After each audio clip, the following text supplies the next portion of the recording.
You don't even see it at first. The lock.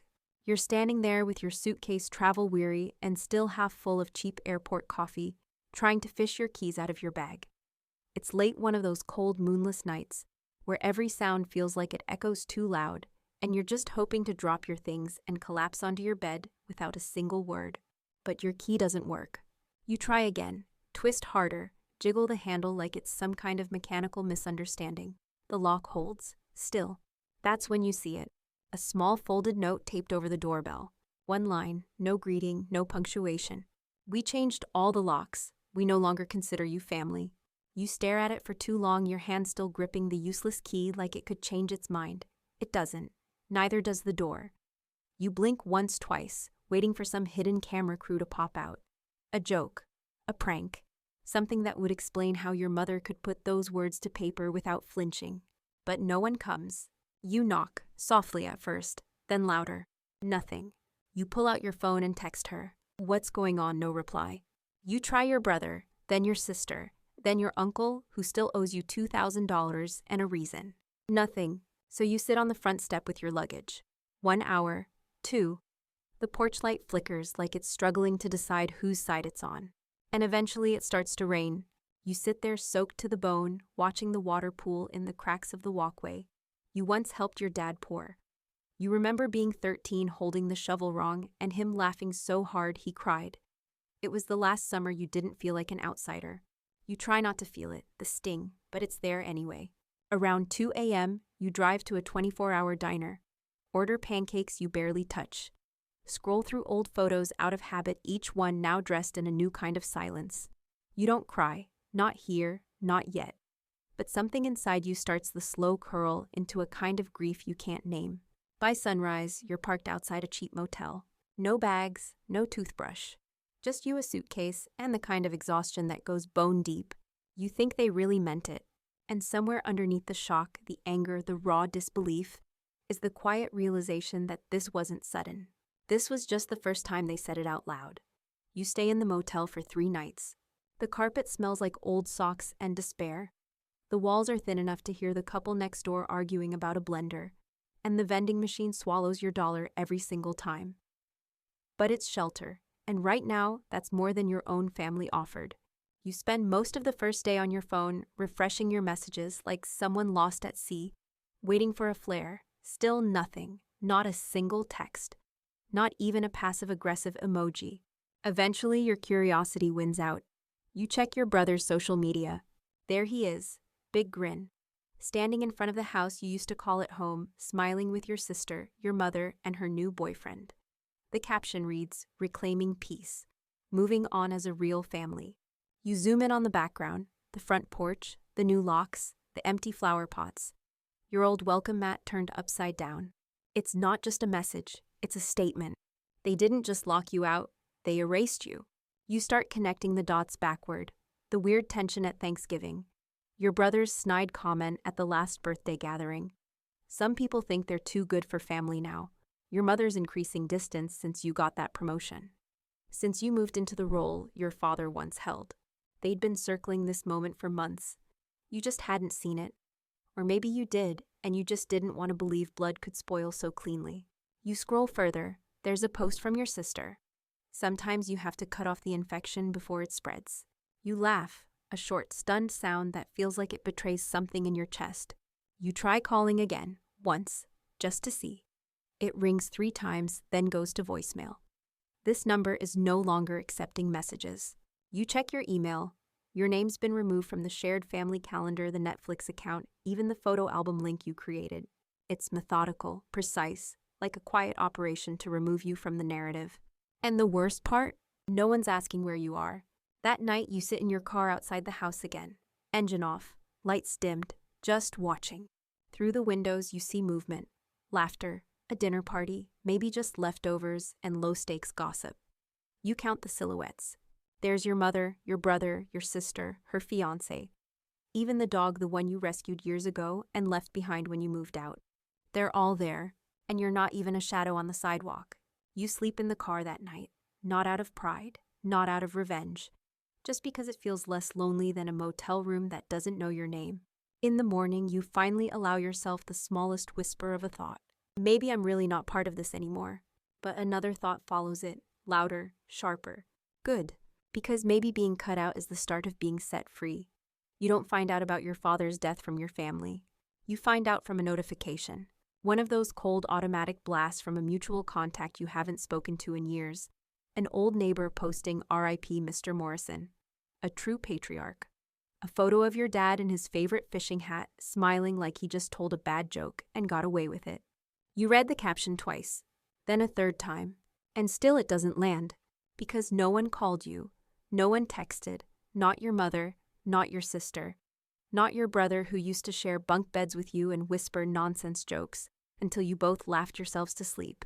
They buried the news like they'd already buried you. You call the hospital first, then the funeral home, then the church. By the time you piece it all together, the funeral is scheduled for the next morning, 10 a.m., at the same chapel you once sat in for Easter Sundays, wearing stiff shoes and pretending not to itch. You don't even own a black suit anymore, but you find one. Rent it. Press it yourself with a travel iron in the motel bathroom, trying not to wrinkle under the weight of what you're about to walk into. You arrive early, park far, sit in the back row like a stranger at a play you were never invited to. The chapel fills slowly with people you halfway recognize. Your father's co-workers, his golf buddies, some cousins who haven't spoken to you since high school. No one says your name. Your mother walks in late wearing navy not black, symbolic probably. A statement.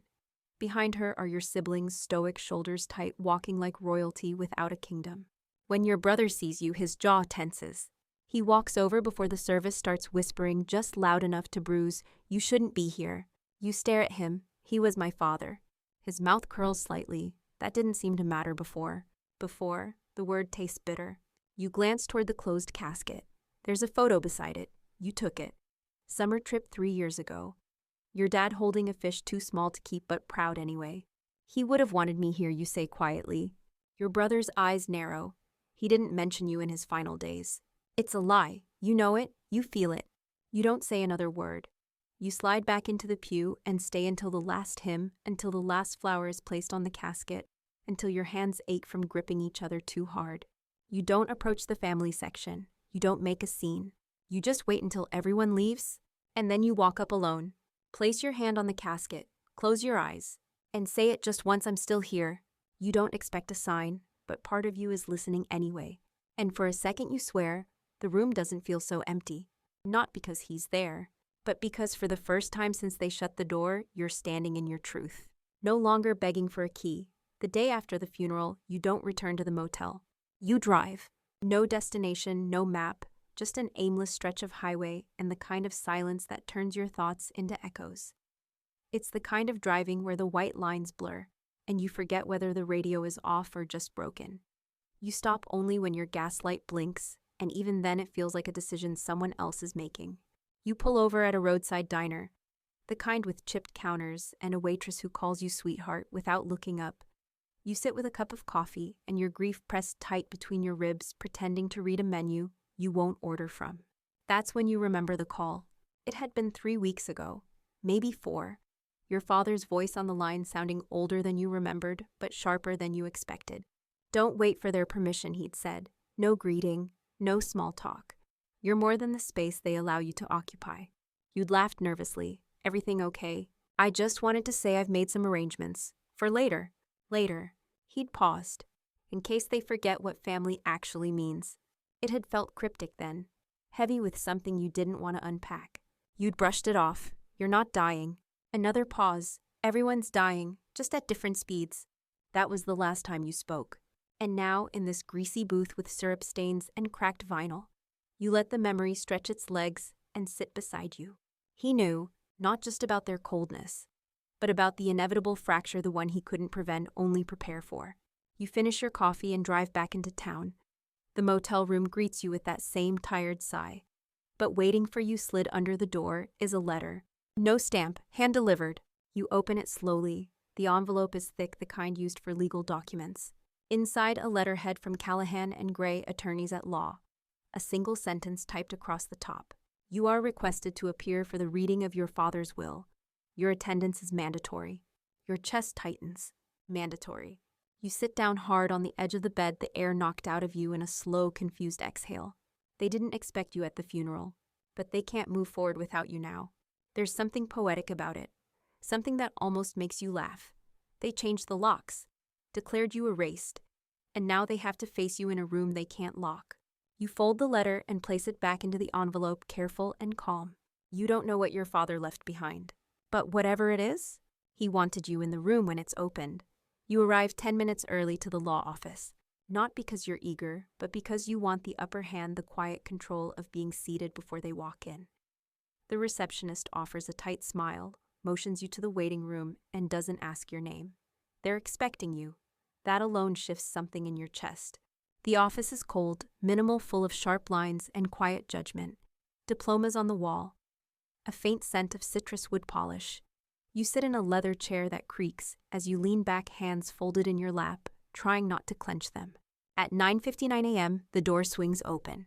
Your family walks in like they own the oxygen. Your mother first, eyes straight ahead, jaw set like she's bracing for weather. Your brother walks behind her, jaw clenched, wearing a suit too tight in the shoulders, trying to look bigger than he feels. Your sister arrives last, her eyes flicking across the room, landing on you with the cold recognition of a cashier checking a fake ID. None of them say a word. The receptionist returns and gestures toward a side door. They're ready for you. You all enter together, but not as a unit. Just 6 feet of charged air between every pair of feet. The lawyer, Mr. Callahan, greets everyone with professional detachment. Thank you for coming. As you know, we're here to execute the final will and testament of Charles Morrison. Your mother clears her throat, sharp and deliberate. I assume this won't take long. Callahan doesn't look up. That depends entirely on what he left behind. Your brother chuckles once under his breath, a sound that says, we all know who the favorite was. But he doesn't. None of them do. Callahan opens the folder, adjusts his glasses, and begins to read. A few standard phrases: first, sound mind and body, no coercion of his own free will. The usual. You've heard it in movies. Then, to my wife, Margaret Morrison, I leave the lake house in Vermont with the understanding that its upkeep is hers alone. Your mother's eyes narrow. That wasn't the plan. To my son, Daniel Morrison, I leave my antique watch collection and the golf clubs he always insisted were his anyway. Your brother's smirk returns. To my daughter, Jenna Morrison, I leave the family piano and the wedding ring she admired but never received. Your sister nods slowly, expectantly. Then Callahan pauses, flips a page. To my estranged child, whom I know was cast out far before they ever walked away, he glances up, makes eye contact with you. I leave the remainder of my estate. The room drops into a vacuum. Your mother blinks. Your brother sits forward. Your sister's mouth parts, but no sound escapes. Callahan continues. This includes the family home, all savings accounts in my name, the full 48% share of Morrison Timber and Supply Cover, and the rights to distribute or deny access to any of the above to any member of the Morrison bloodline. Your heart doesn't race, it slows. Like the moment before impact, like the click of a lock, turning in reverse. Your mother breaks the silence. This is absurd, she says sharply. He would never. Callahan doesn't flinch. It's notarized, witnessed, filed 3 months ago. But he said your brother starts. Callahan looks him dead in the eye. He said a lot of things. What he signed is what matters. They all look at you now, not like an intruder, not like a ghost, like a mirror. And for the first time, they can't look away. No one speaks when the meeting ends. Not right away. You rise from your seat slowly, carefully, like you're afraid you'll wake from this moment and find yourself back outside a locked front door. But this is real. The legal copy in your hand confirms it. The signatures, the notary, seal the weight of everything they tried to keep from you. Now, yours. You thank Mr. Callahan with a firm handshake. His grip is warm, professional, like someone who's seen this kind of storm before and knows who really walks away dry. Your brother is the first to follow you out of the room. You don't have to do this, he says. Not accusatory yet, just tightly controlled. Do what you ask. He scoffs. Take everything, be vindictive. You hold his stare. I didn't take anything. Dad gave it to me. Yeah, because you manipulated him. He was sick, confused. You raise the folder. He was more lucid than all of you. You just didn't like what he saw. Your sister appears behind him. This doesn't make you right, you know. You laugh softly. No, it just makes me legal. She flushes but says nothing. Your mother is last to leave the office. She doesn't come near. She walks past like you're made of smoke. Like if she doesn't acknowledge you, the will might crumble in her purse. But it won't. You let them leave, one by one, no fanfare, no final words. They just dissolve into the world outside like a bad weather pattern retreating. You drive straight to the bank, change of ownership, authorization access, lockbox keys. The staff is kind, curious, cautious. They know the name. They don't know the history. You handle it with grace, not because you owe it to them, but because you've waited a long time to be seen without shouting. After the bank, you head to the house they locked you out of. The gate opens with the code.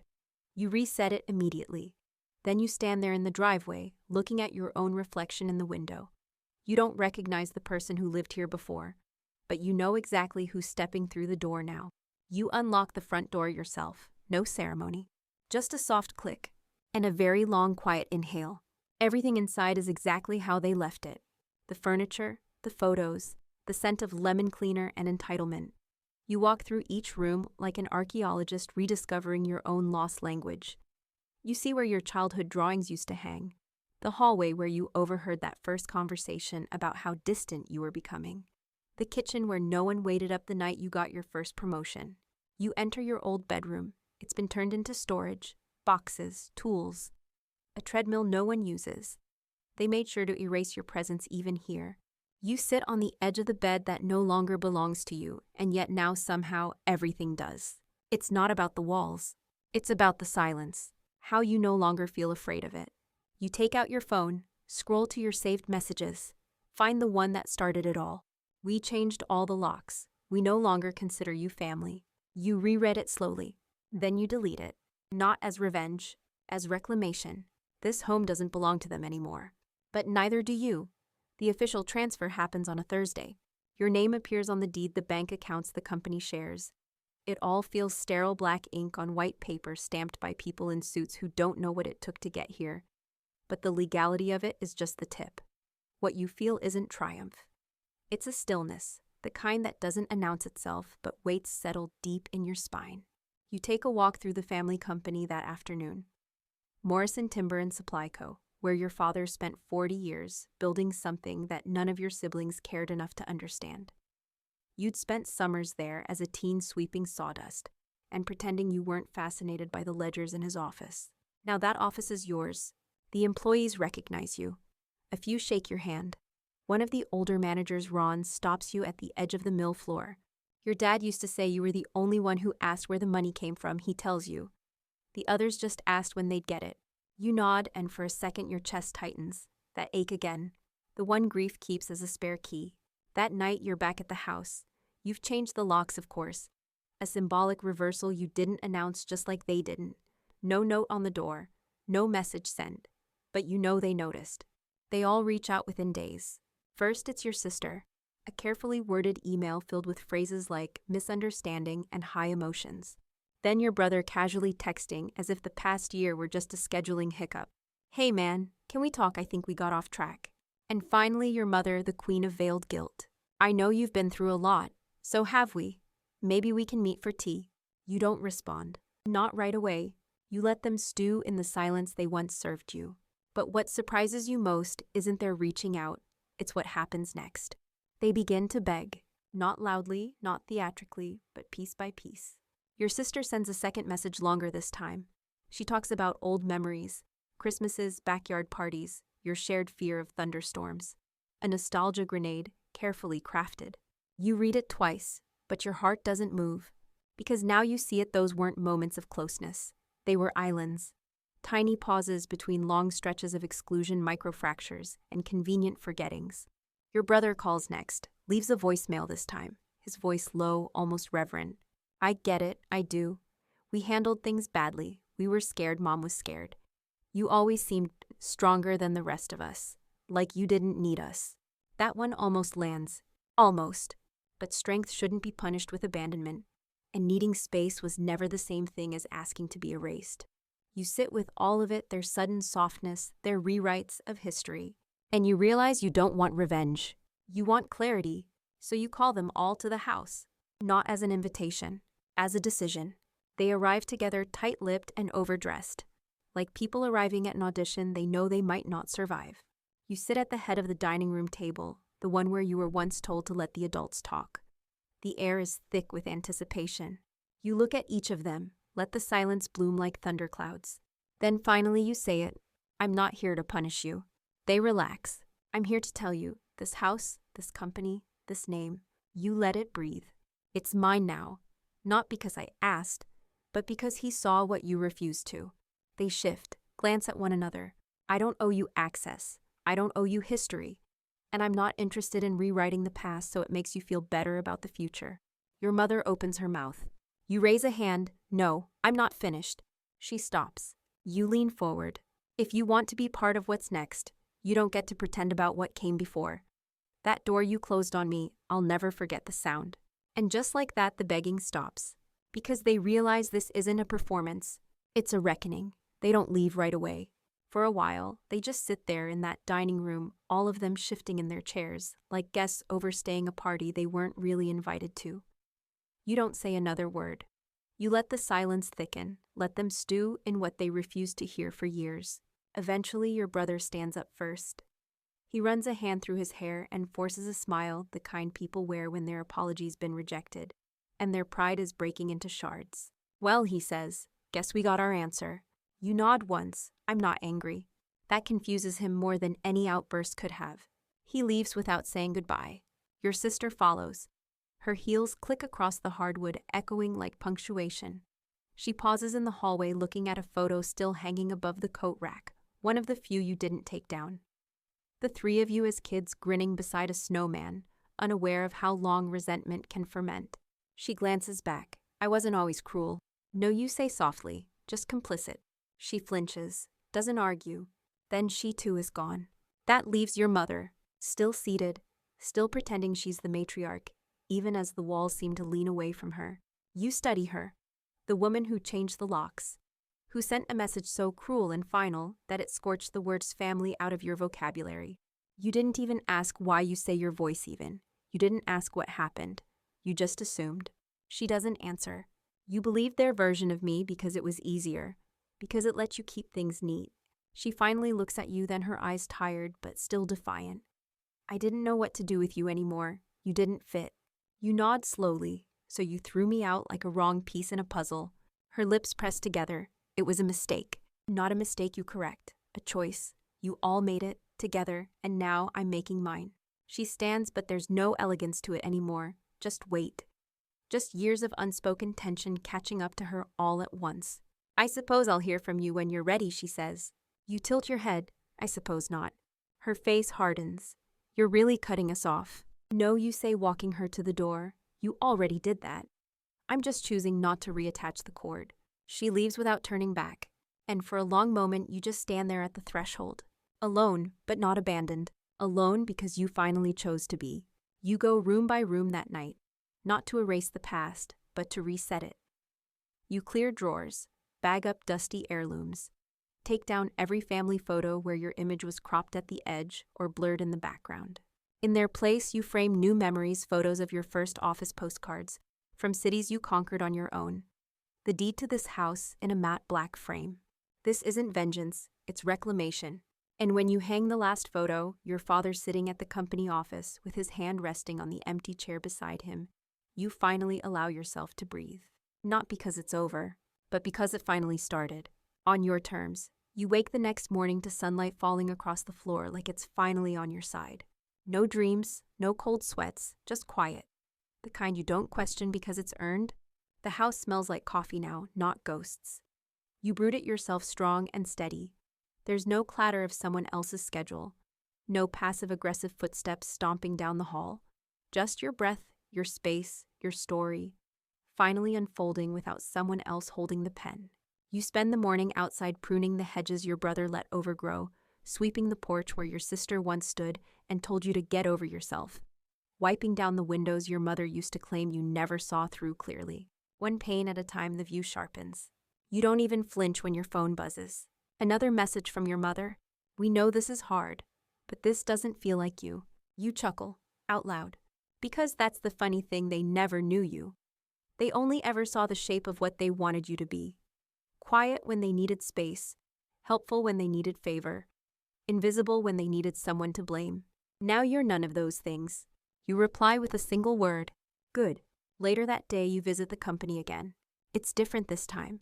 You don't walk through as the overlooked intern or the legacy kid. You walk through as the rightful heir. Employees greet you by name. One of them says, "The place feels more alive lately," and you nod because you feel it too.